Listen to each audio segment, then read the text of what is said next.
Hey guys, അപ്പോൾ കുറച്ച് ദിവസങ്ങളായിട്ട് സിമ്പിളായിട്ട് മാംഗോ പുഡിംഗ് ഉണ്ടാക്കുന്ന കുറച്ച് വീഡിയോസൊക്കെ ഞാൻ കാണാനിടയായി. അതൊക്കെ കണ്ടപ്പോൾ എനിക്കും മാംഗോ പുഡിംഗ് ഉണ്ടാക്കിയാൽ കൊള്ളാം എന്ന് തോന്നി തുടങ്ങിയിട്ടുണ്ടായിരുന്നു. അങ്ങനെ ഇരിക്കുമ്പോഴാണ് ഇന്ന് പുറത്ത് പോയപ്പോൾ 2 കിലോ മാങ്ങ 100 രൂപയ്ക്ക് നമുക്ക് കിട്ടിയത്. വേറെ ഒന്നും നോക്കിയില്ല, വീട്ടിൽ വന്ന് നല്ല മുഴുത്തൊരു മാങ്ങ തന്നെ നോക്കിയെടുത്തു.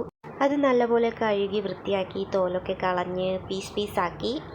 പിന്നെ ചെറിയൊരു ബോൾ എടുത്ത് അതിലേക്ക് 4 ടേബിൾ സ്പൂൺ കോൺഫ്ലവർ ആഡ് ചെയ്തു. പിന്നെ അതിൽ ഒരു 1/4 കപ്പ് പാലൊഴിച്ച് ഇതുപോലെ നല്ലപോലെ മിക്സ് ചെയ്ത് അത് അങ്ങോട്ട് നമ്മൾ മാറ്റി വെച്ചു. പിന്നെ ഒരു മിക്സി ജാറിലേക്ക് നമ്മുടെ മാംഗോ പീസസ് ഒക്കെ ഇട്ട് കൊടുത്തു. അതിലേക്ക് കുറച്ച് പഞ്ചസാര ഇട്ടു.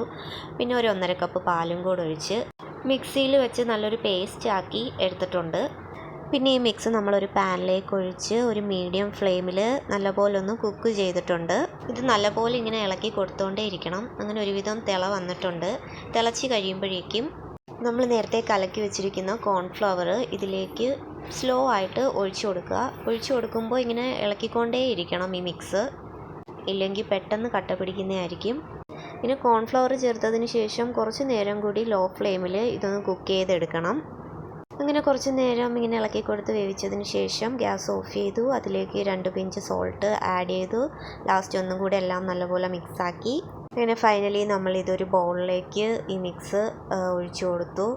ഇനി ഇത് സെറ്റ് ആകാനായിട്ട് ഫ്രിഡ്ജിൽ ഏകദേശം ഒരു 2-3 മണിക്കൂറെങ്കിലും വെക്കണം എന്നാണ് വീഡിയോസിലൊക്കെ കണ്ടത്. അങ്ങനെ അതുപോലെ തന്നെ ഞാനും ഇത് ഫ്രിഡ്ജിൽ 3 മണിക്കൂർ വെച്ചു. 3 മണിക്കൂറിന് ശേഷം എന്തായെന്ന് നിങ്ങൾ തന്നെ കണ്ടു നോക്കൂ. ആദ്യം നമ്മളതിങ്ങനെ എടുക്കാൻ നോക്കിയപ്പം അത് എടുക്കാൻ കുറച്ച് ബുദ്ധിമുട്ടായിരുന്നു. അപ്പോൾ വിചാരിച്ചു ശരിക്കും സക്സസ്ഫുൾ ആയെന്ന്. പക്ഷേ ആയില്ല, മൊത്തത്തിൽ ഫ്ലോപ്പായിരുന്നു.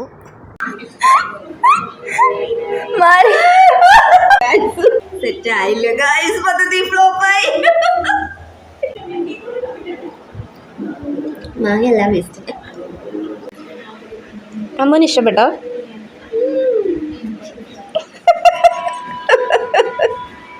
അപ്പോൾ മൊത്തത്തിൽ നമ്മുടെ പുഡിംഗ് ഫ്ലോപ്പായി. നെക്സ്റ്റ് വീഡിയോയിൽ വേറൊരു ഡിഷുമായിട്ട് കാണുന്നത് വരെ ബൈ.